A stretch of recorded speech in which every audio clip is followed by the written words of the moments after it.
patient is bad advice. Welcome back to the channel, everyone. If you're new, my name's Josh Elbow. Thank you so much for watching the video today.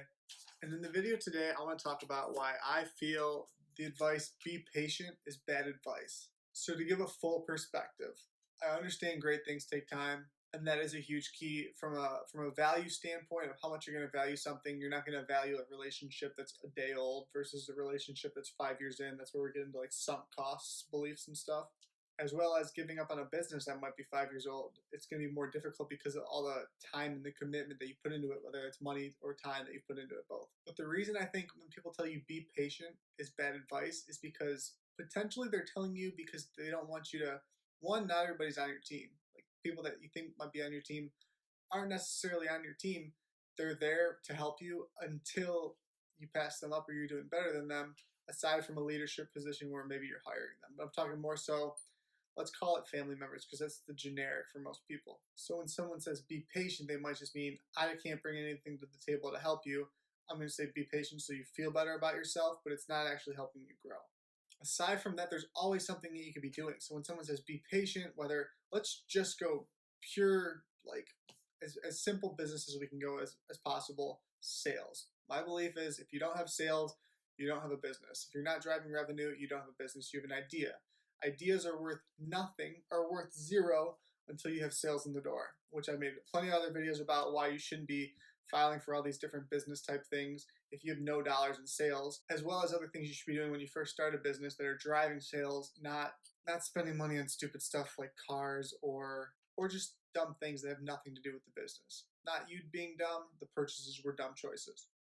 Everybody makes mistakes. My entire point of my channel is about the mistakes that I've made so you don't make the same mistakes that I have. And part of this might go along with the whole like trust the process, enjoy the journey type thing. I am starting to get the enjoy the journey part, because from the standpoint of the thing that you really want is going to take the amount of time anyway. If you've done, like, the reason you're at where you're at in life is because of all the choices you made in the past. So you have to not unfuck yourself, but you have to get past all those decisions that you made in the past. 1, the programming. 2, the habits. 3, potentially any debt that you're in. 4, getting in new surroundings from not being surrounded by the people that you were with previously who got you in that position based still on your choices. So you're almost, in essence, completely recreating yourself situationally. So with that, it's not going to be an overnight thing where, oh, one day you're working minimum wage at the dollar store or whatever, and then the next day you're making $1 million a year just because you manifested it or whatever. But that's not to say that it is impossible. Of course, that's easily possible at any age. Ray Kroc was, what, 62, 67 when he started McDonald's? Founder KFC was past at least 40. I think it might have been 50, 60, or 70 though too.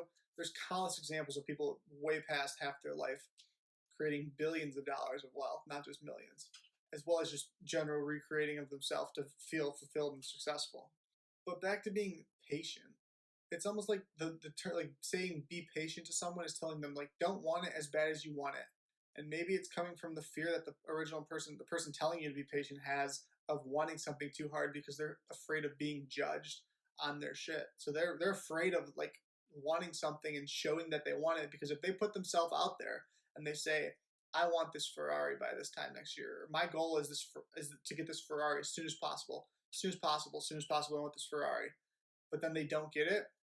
So many people have such a high fear of failure, and it's mostly adults. It's mostly especially in the 30 plus range, 30 to 60 years old. This is where I see it way more, because the kids that are anywhere from 10 to 25 still don't have that fear of failure yet, because they're not far enough in life.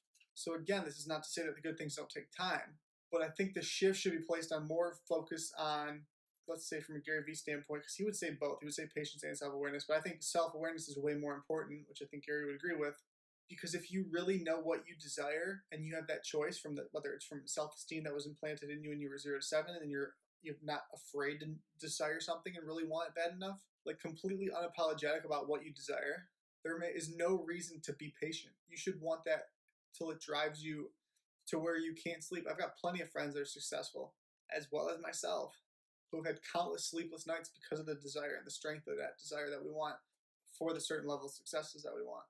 So I think be patient is a restrictive versus abundant mentality.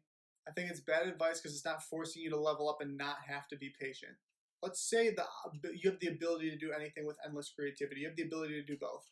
Why would you not force yourself to level up and find a way? Like, be true. I think Alpha Beta is all about either leveling up or constrictive scarcity mindset. Why would you not level up and be the best version of yourself? Being patient means letting it come to you, in essence, from the way that it's thrown around versus going out and getting it. Diligent, by all means. Go get what you want. Go hunt. Understanding that things take time, by all means. It's not going to happen overnight. But be patient. What? I'm not a fan. There's my take, though. By all means, the whole point of this channel is that everyone watching them can learn from my mistakes and not make the same mistakes that I do. Thank you so much again for watching. As always, love you so much. If you haven't liked and subscribed yet to the channel, that's the cost of this video, so I ask you to do that, please. And if you want to work with me one-on-one, depending on if you qualify, I have a one-on-one coaching program that's $2,600 for 6 weeks. It's one-on-one. As I say in all the videos, it's virtually guaranteed that you're going to make the $5,200, so double what you're paying me at least. It's easy to show anybody how to make $10,000 to $15,000 to $20,000, let alone just $5,200 on the free giveaway side from a startup standpoint. So the focus with the coaching is startup e-commerce stores, including affiliate marketing and SMMA. Other than that, as always, if you have any questions, I'm here to help. Shoot me a DM on Instagram at @TheJoshElbow or an email at summitsme@gmail.com. Thanks so much for watching. I'll see you all in the next video.